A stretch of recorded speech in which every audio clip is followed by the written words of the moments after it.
사도신경으로 우리의 신앙을 고백하겠습니다. 나는 전능하신 아버지 하나님 천지의 창조주를 믿습니다. 나는 그의 유일하신 아들 우리 주 예수 그리스도를 믿습니다.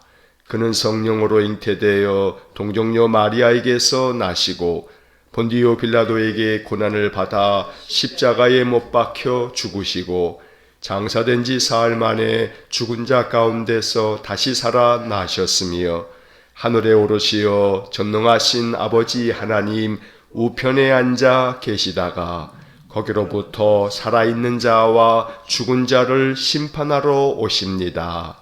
나는 성령을 믿으며 거룩한 공교회와 성도의 교제와 죄를 용서받는 것과 몸의 부활과 영생을 믿습니다. 아멘.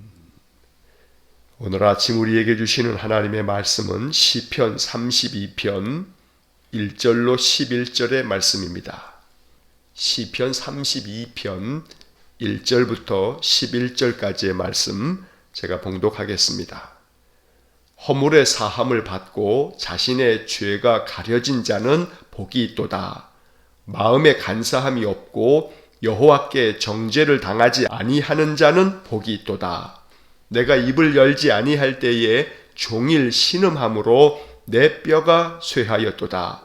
주의 손이 주야로 나를 누르시오니 내 진액이 빠져서 여름 가뭄에 마름같이 되었나이다. 내가 이르기를 내 허물을 여호와께 자복하리라 하고 주께 내 죄를 아뢰고 내 죄악을 숨기지 아니하였더니 곧 주께서 내 죄악을 사하셨나이다. 이로 말미암아 모든 경건한 자는 주를 만날 기회를 얻어서 주께 기도할지라. 진실로 홍수가 범람할지라도 그에게 미치지 못하리이다. 주는 나의 은신처이오니 환난에서 나를 보호하시고 구원의 노래로 나를 두르시리이다. 내가 내 갈 길을 가르쳐 보이고 너를 주목하여 훈계하리로다. 너희는 무지한 말이나 노새같이 되지 말지어다. 그것들은 제갈과 굴레로 단속하지 아니하면 너희에게 가까이 가지 아니하리로다. 악인에게는 많은 슬픔이 있으나 여호와를 신뢰하는 자에게는 인자하심이 두루리로다. 너희 의인들아 여호와를 기뻐하며 즐거워할지어다. 마음이 정직한 너희들아 다 즐거이 외칠지어다. 아멘. 자, 오늘 읽은 우리 시편 32편의 말씀은 다윗이 기록한 시인데 그 1절 위에 제목을 보면 다윗의 맞쓰길 이렇게 되어져 있습니다. 이 맞쓰길이라고 하는 이 단어는 우리가 우리말로 번역을 하면 교훈 혹은 묵상 이렇게 번역할 수가 있습니다. 이 맞쓰길이라고 하는 이 히브리 말은 결국 다윗이 우리에게 준 교훈의 시다 이런 말입니다. 또 다윗이 깊이 묵상하면서 하나님께 나아갔던 그의 마음의 고백인 것입니다. 자, 이 시편 32편의 말씀에는 배경이 있습니다. 우리가 잘 알듯이 사무엘하 11장을 읽다 보면 다윗이 하나님 앞에 큰 죄를 범하는 이야기가 나옵니다. 그것은 바로 다윗이 왕으로 있을 때에 유부녀였던 밧세바를 취하는 그런 사건이었습니다. 그런데 그것보다 더 큰 문제는 밧세바를 취하고 난 다음에 이것을 은폐하기 위해서 그 밧세바의 남편이었던 우리아를 전쟁터에서 그 전쟁의 맨 앞자리에 서게끔 함으로 인해서 우리아가 그 전쟁터에서 죽게끔 만드는 그런 끔찍한 일을 다윗이 저질렀던 겁니다. 그래서 다윗이 이 문제 때문에 마음 가운데 하나님께서 그 양심을 찔러서 참 많은 그런 탄식과 고통이 있었습니다. 그래서 이 시편 32편의 말씀은 다윗이 이렇게 밧세바를 취하고 난 후에 또 그의 남편 우리아를 살인 교사한 후에 양심의 가책을 느끼면서 하나님 앞에 내가 내 죄를 자백하지 않을 수가 없다. 내가 하나님 앞에 이 죄를 토로하면서 회개하지 않을 수 없다. 그리고 또 내가 하나님 앞에 전심으로 내 죄를 다 토해내고 이렇게 회개하였더니 하나님께서 나를 용서해 주셨다. 이러한 노래를 부르고 있는 것이 시편 32편의 말씀입니다. 자, 이제 본문의 말씀을 살펴보겠습니다. 1절 말씀을 보시면 허물의 사함을 받고 자신의 죄가 가려진 자는 복이 있도다. 2절 마음에 간사함이 없고 여호와께 정죄를 당하지 아니하는 자는 복이 있도다. 이것은 다윗 자신을 이야기하는 것이기도 합니다. 내가 나의 허물을 다 용서함을 받고 나의 모든 죄가 다 가려졌으니 나는 정말 복이 있다. 이렇게 노래하는 것입니다. 마음의 간사함이 이제는 더 이상 없고 하나님께서 내 죄에 대해서 죄를 묻지 아니하시니 이제 내가 복이 있다.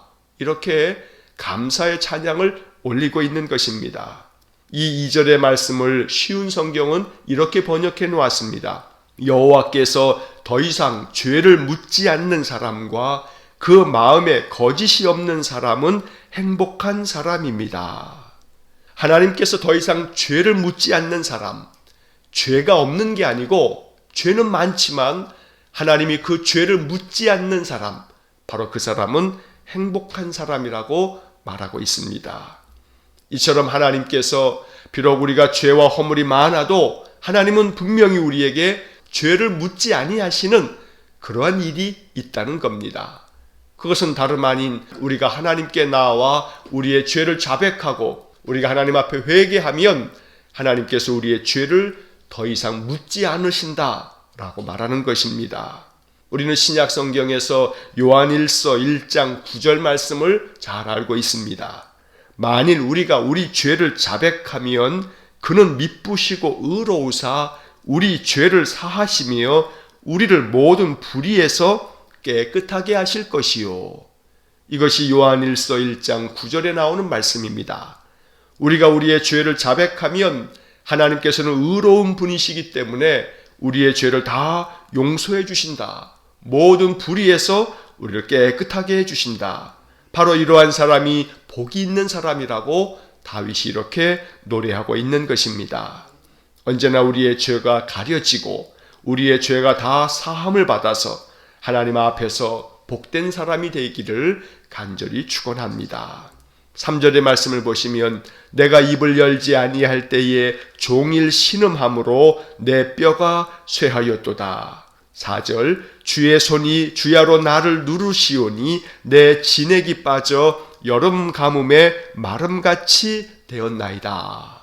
다윗은 자신이 이렇게 범죄한 후에 하나님 앞에 자기의 죄를 자백하지 아니했을 때 자신의 영적 상태가 어떠했는지를 고백하고 있습니다.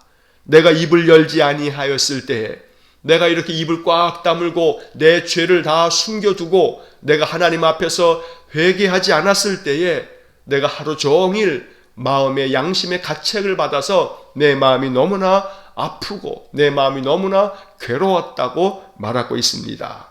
내 뼈가 쇠하였도다 이렇게 말하는데 세번역 성경을 보면 뼛속 깊이 사무치는 아픔을 내가 느꼈다. 양심의 가책을 받았다는 겁니다. 그래서 4절 말씀 주의 손이 주야로 나를 누르시오니 주님께서 내 마음을 옥죄고 내 마음을 찌르고 그래서 내 양심을 계속해서 찌르셨기 때문에 내 진액이 빠져서 여름 가뭄에 마름같이 되었나이다. 내 진액이라고 되어 있는데 내 마음의 모든 것들이 여름 가뭄에 모든 물들이 다 마르는 것처럼 나의 양심이 나의 영혼이 메마를 정도가 되었다. 이렇게 말하고 있습니다. 우리가 시편을 읽다 보면 셀라라고 하는 그런 구절을 종종 보게 됩니다. 이 셀라라고 하는 이 히브리 말은 음악적인 그런 용어이긴 한데 음악적으로 우리가 이렇게 악보를 보면 이렇게 한 소절이 끝날 즈음에 쉼표가 있습니다. 그래서 이 셀라라고 하는 것은 음악적인 기호인데 이것은 여기서 잠시 멈추고 잠시 쉬고 가라 하는 쉼표와 같은 겁니다. 그래서 시를 읽을 때 시를 쭉 읽다가 이 셀라라고 하는 부분이 나오면 잠깐 멈추어서 잠깐 쉼을 갖고 그 다음을 읽는 겁니다. 왜냐하면 이 셀라라고 하는 이 구절이 나올 때마다 그 구절을 잠시 생각해보고 그 다음으로 넘어가라, 이러한 의미가 담겨져 있는 것이 셀라라고 하는 단어입니다. 이 다윗의 이야기처럼 내가 하나님 앞에 입을 열지 아니하고 내 죄를 자백하지 아니하였을 때 내 영혼이 마치 여름 가뭄에 메말라버린 그런 땅처럼 나의 양심이 메마르고 나의 육신이 메마르고 타오르는 것처럼 내가 이렇게 양심의 큰 고통을 겪었노라고 말하고 있습니다. 그리고 셀라, 이제 이것은 나 자신을 돌아보고 나는 과연 하나님 앞에 나의 허물과 죄를 이렇게 다윗처럼 늘 자백하면서 주님 앞에 나아가고 있었는가, 이것을 잠시 생각하고 넘어가라는 것입니다. 이제 5절 말씀을 보면 내가 이르기를 내 허물을 여호와께 자복하리라 하고 주께 내 죄를 아뢰고 내 죄악을 숨기지 아니하였더니 곧 주께서 내 죄악을 사하셨나이다. 다윗은 하나님께서 그의 양심을 찌르자 이제 더 이상 괴로움에 이제 더 감출 것도 없어서 하나님 앞에 내 허물을 내가 이제 자복하리라, 이렇게 주님 앞에 자신의 모든 죄를 아뢰고 자신의 모든 죄악을 숨기지 아니하였더니 주님께서 내 죄악을 용서해 주셨다. 언제나 하나님께서 우리가 주님 앞에 나와 자백하고 회개하면 우리의 죄를 다 용서해 주시고 그래서 우리의 영혼이 되살아나는 귀한 은혜가 있기를 간절히 축원합니다. 다시 한번 셀라라고 적혀 있습니다. 늘 우리는 이 말씀을 믿어야 합니다. 내가 늘 주님께 나와 나의 죄를 회개하고 내가 주님 앞에 용서함을 받기 원합니다. 이것이 우리의 마음의 기도가 되기를 간절히 축원합니다. 6절의 말씀, 이로 말미암아 모든 경건한 자는 주를 만날 기회를 얻어서 주께 기도할지라. 진실로 홍수가 범람할지라도 그에게 미치지 못하리이다. 7절, 주는 나의 은신처이오니 환난에서 나를 보호하시고 구원의 노래로 나를 두르시리이다. 다윗은 이처럼 하나님 앞에 회개함으로 하나님의 은혜를 얻었습니다. 그리고 6절에서 말하고 있는 것처럼 모든 경건한 사람들은 주를 만날 기회를 얻어서 주께 기도하라고 말씀합니다. 이 6절의 표현이 참 귀합니다. 주를 만날 기회, 주님을 만날 기회를 얻기 위해서 우리는 주님께 기도해야 합니다. 기도는 주님을 만날 기회를 얻는 시간입니다. 우리가 하나님 앞에 나와 기도하고 내가 있는 어떠한 곳에서든지 주님의 이름을 부르면서 기도하면 그것은 주님을 만날 기회가 된다는 것입니다. 이 개역개정 성경의 이 표현이 얼마나 아름다운 표현인지 모릅니다. 다윗이 깊은 묵상 가운데서 기도했던 이 고백처럼 나는 오늘도 주님을 만나기 원합니다. 내가 이렇게 주님 앞에 새벽에 나와 예배할 때에 이것이 주님을 만날 기회가 되길 원합니다. 또 우리 성도들이 오늘 하루 종일 일상의 삶을 살다가도 이렇게 새벽에 우리에게 주어진 말씀을 듣고 또 시편 32편의 말씀을 읽어가면서 주님을 만날 기회, 이 말씀을 읽을 때에 마음에 큰 감동이 되어서 우리가 있는 바로 그 자리에서 주님을 만날 기회를 얻게 되기를 간절히 축원합니다. 예레미야 선지자가 우리에게 주신 말씀 중에 예레미야 29장 13절 말씀을 보면 너희가 온 마음으로 나를 구하면 나를 찾을 것이요 나를 만나리라. 오늘 이 예레미야서의 말씀처럼 우리가 온 마음으로 주님을 구하면 우리가 주님을 찾게 될 겁니다. 주님을 만날 겁니다. 주를 만날 기회를 얻어서 항상 주님께 기도하는 삶을 살아갈 수 있기를 간절히 축원합니다. 그렇게 되면 홍수가 범람할지라도 그에게 미치지 못할 것이다. 이러한 은혜가 우리의 삶에 넘치게 되기를 간절히 원합니다. 7절 말씀에서 주는 나의 은신처시다. 나의 피난처시다.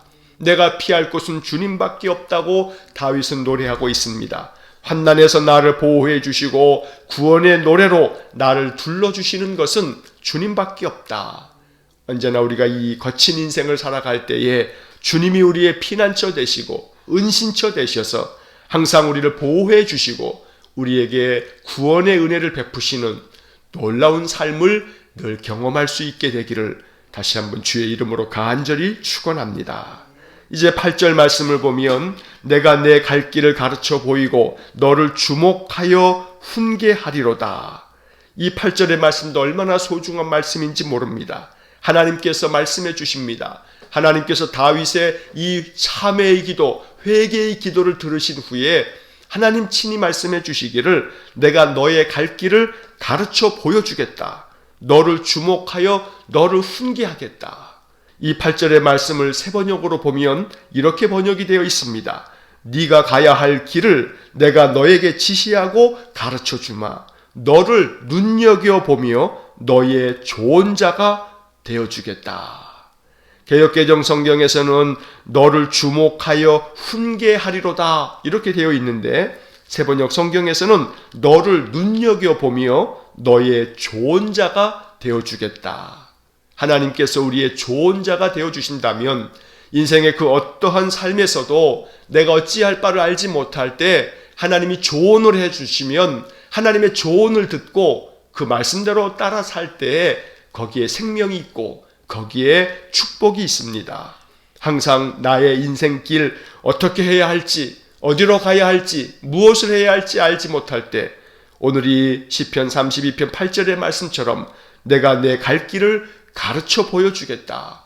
오늘 이 말씀을 의지해서 기도하고 하나님 내가 가야 할 길이 무엇입니까? 시편 32편 8절에서 말씀하신 것을 내가 믿습니다. 내가 내 갈 길을 가르쳐 보여주겠다고 했으니 하나님 나의 갈 길을 나에게 가르쳐 주십시오.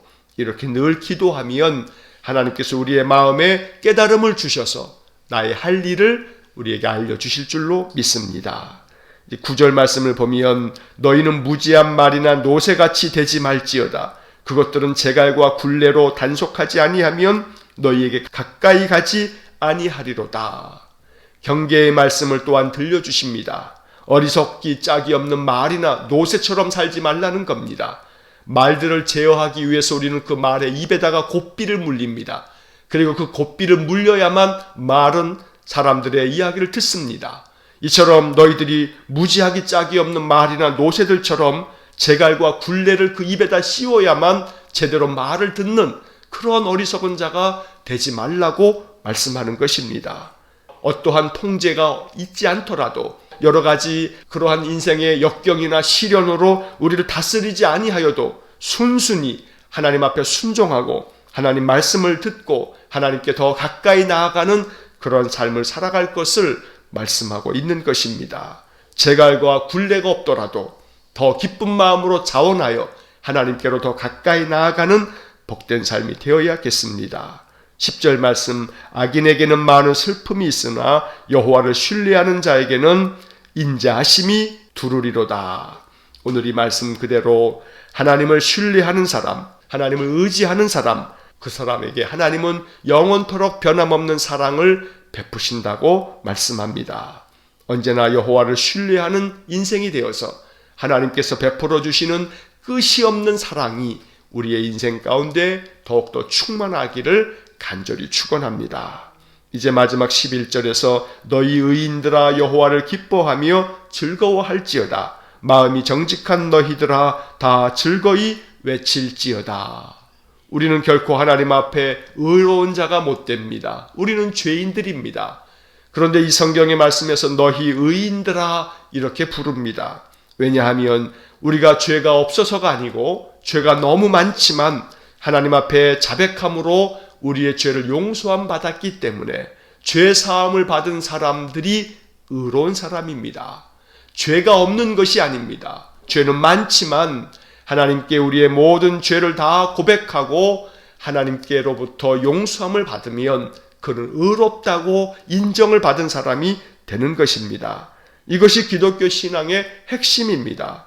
나는 비록 죄인이나 예수 그리스도의 보혈로 내가 죄 사함을 받았고 그래서 나는 의롭다고 인정받은 사람입니다. 이렇게 고백하면서 주님께 나아가고 주님을 기뻐하고 주님께 즐거이 찬양하는 그런 삶이야말로 하나님께서 기뻐하시는 삶이 되는 것입니다.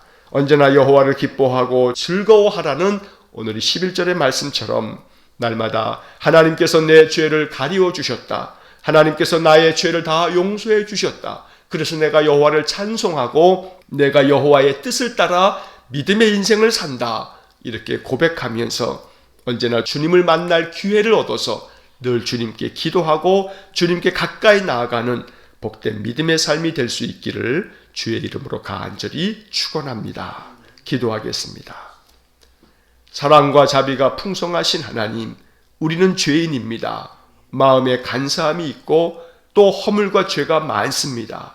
그래서 주님 앞에 나아올 때마다 자백하며 참회합니다. 우리를 용서하여 주시고 우리의 모든 죄를 다 가리워 주시고 사하여 주옵소서.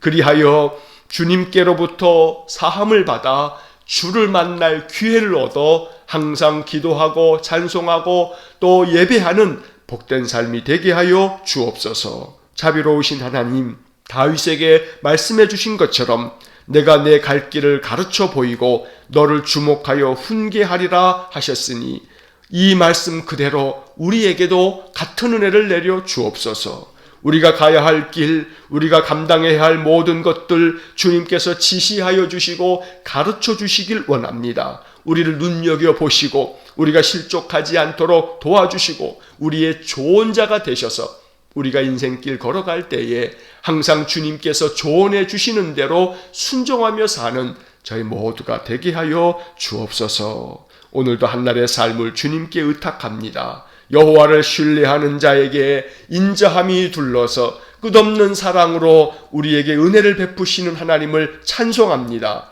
하나님, 오늘도 주님의 크신 사랑으로 우리 모든 성도들을 눈동자같이 보호하여 주시고 저들의 모든 삶에 한량없는 기쁨과 감사가 넘쳐나게 해 주옵소서. 한날의 모든 것을 주님께 의탁하오며 예수님 이름으로 기도하옵나이다. 아멘. 우리 구주 예수 그리스도의 은혜와 하나님 아버지의 극진하신 사랑과 성령의 교통하심이 주를 만날 기회를 얻어서 이렇게 주께 나와 기도하고 예배하면서 하나님의 말씀대로 하나님의 가르침대로 순종하는 삶을 살아가기를 소원하는 머리 숙인 믿음의 사람들 위에와 몸된 교회와 온 성도들 위해 영원토록 함께 하시길 축원하옵나이다. 아멘.